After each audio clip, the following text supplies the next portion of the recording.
2013, the year where I more fully discovered bands like counterparts and Let Live, bands who were really pushing the limits of how experimental the hardcore genre could be. Then came Hundredth to once again change the game around. I'm glad I'm covering this band because I've actually wanted to for a while now. They first formed in Myrtle Beach, South Carolina in 2008, and over that short time, they've proven themselves a really hot commodity in modern day melodic hardcore. And the fact that they recently changed their genre while still maintaining what makes them so good is a testament to this. They've gone through a fair few member changes, but they've stayed consistent in what they do, and if they can truly capture their lightning, which I feel like they're doing, they'll be huge one day. So let's just do this. I honestly can't wait. Let's face the music. Yay. We start with the band's debut album, When Will We Surrender? Released in 2010 through Mediascare, it would be produced by Baron Bodnar, which is just a really cool name. It also had some special guest musicians too. Matthew Hastings of My Children, My Bride, Ian Fike of It Prevails, and Jonathan Mitchell of The Ghost Inside appear on Catalyst, Willows, and Desolate respectively. Desolate also features a singer named Colby Truesdell, but I couldn't find out more about him. The album is also the only one to have the band's original lineup, which at the time was lead singer Chadwick Johnson, lead guitarist Alex Blackwell, rhythm guitarist Joel Gunter, bassist Michael Ramo, and drummer Matt Kuntz. Both Joel and Michael would leave after this album's release, never to return, but hell, they actually do good work here. But we'll get to that when we get to it. Now, The Ghost Inside's lead singer making an appearance might have something to do with how I first came across these guys. Sure, my first song by them wasn't Desolate, and When Will We Surrender wasn't my first album by them, but I remember listening to TGI and seeing something about these guys linked somewhere. Yeah, there's more we'll get into later. Anyway, for this one, I couldn't find a whole lot about background for the album, not even the touring that would come after it, just that this album did well, and within a little time they'd soon get to work on their second album, Let Go, but we'll get to that when we get to it.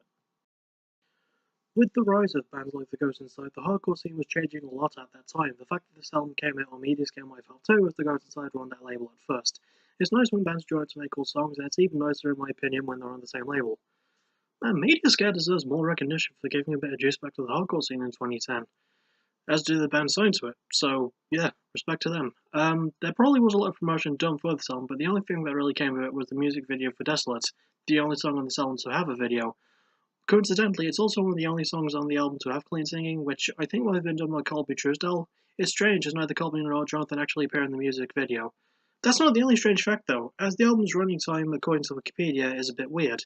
It says 42 minutes 25 in the little list thing on the side where all the stuff is, but at the end of all the tracks it adds another 50 seconds for some reason, but I don't care because this album is kick-ass either way.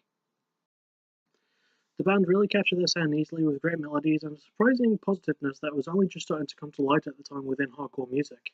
The structure helps deliver that along well with good work from the production, adding some balance on lyrics, cover love, overcoming your flaws and moving on. And the band fire off the all fronts too.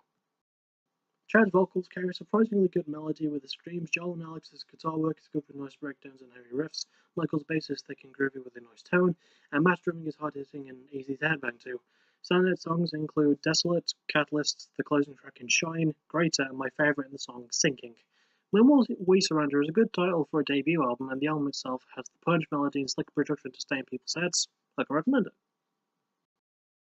We then reached their second album, Let Go. Released in 2011, it would be the band's last through Mediascare. It was produced by Baron Bodnar, Ryan Lacher, and the band themselves, and we also have one guest star this time as Bodie Bonnet from As Cities Burn and Hawkboy appears on the song Restless. In fact, the last three tracks of this album all interest me for different reasons.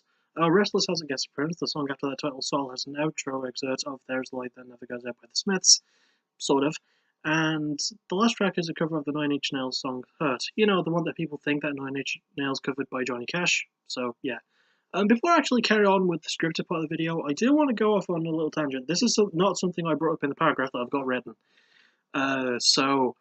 Yeah, this album is falsely listed as being over 48 minutes long because the excerpt from the Smith song adds another 4 minutes apparently to Soul. But I looked around on YouTube, I did some scouring, and I couldn't find that version anywhere. I just found Soul normally, which is 4 minutes long. But if that excerpt was there, then this would be the longest album in the band's discography. By the band, I mean Hundredth, not the Smiths. So, yeah, that was just a weird little factor that I wanted to bring up with you. It's not something I bring up later on, so I thought I'd bring it up now to clear up any confusion. So, back to the actual video. Anyway, back to what we were talking about. We do have a slight lineup shift as new members Andrew Minervini and John Gressman would step up on rhythm guitar and bass respectively. In fact, the band themselves had a lot more control over this album than they did for their debut, and if there's one catchphrase that I love repeating, it's that when a band is working on both ends, it makes it a whole lot better. It also makes it feel more natural and organic in a way, like it's the band's decision to do these things and not some other producer telling them what they're doing wrong. Still, there's not really any trouble here when it comes to that, despite this being the band's last full album for the Media Scale label, as they had released a couple of EPs as well with that label, but we'll get to that. So yeah, the band wasted a little time with this album.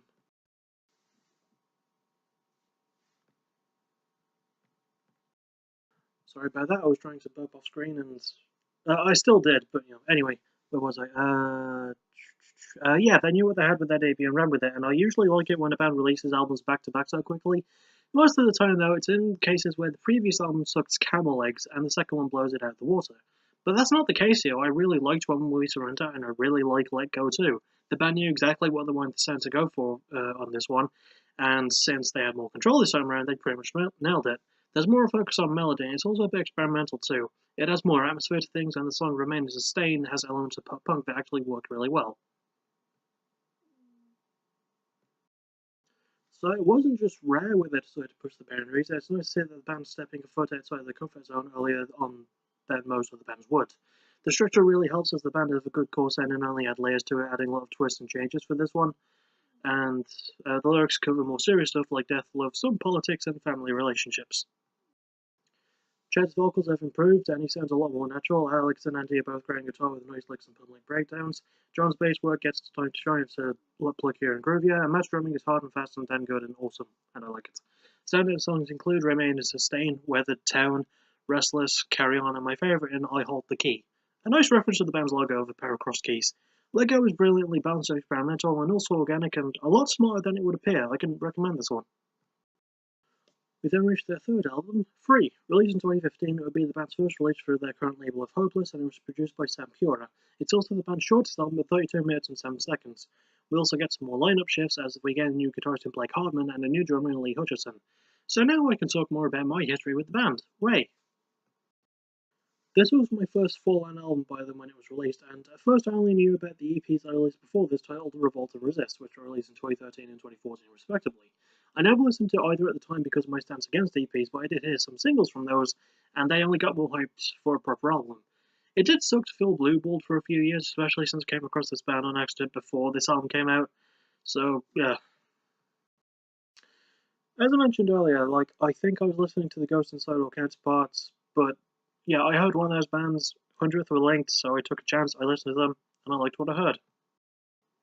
Oddly, despite this album not having a Wikipedia page, I do have more background for this one than I do their previous two. So, yeah, this album this album pushed the band a lot further into people's minds, and they were part of the 2015 Vans Warped Tour to promote it, even working through a chunk of 2016 as well.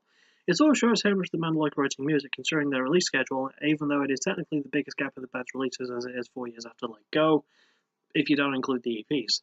In terms of sound, this is the band's most atmospheric so far, I think. There's more stuff tried with their formula, and this was before what they do with Rare, but we'll get to that, believe me, we're going to get to that. Still, this album proves the band's genius formula working once again. Play intense heavy music, but add a little bit of something different. In a lot of ways, Free reminds me of Get What You Give by The Ghost Inside, and yes, I'm bringing those guys up again.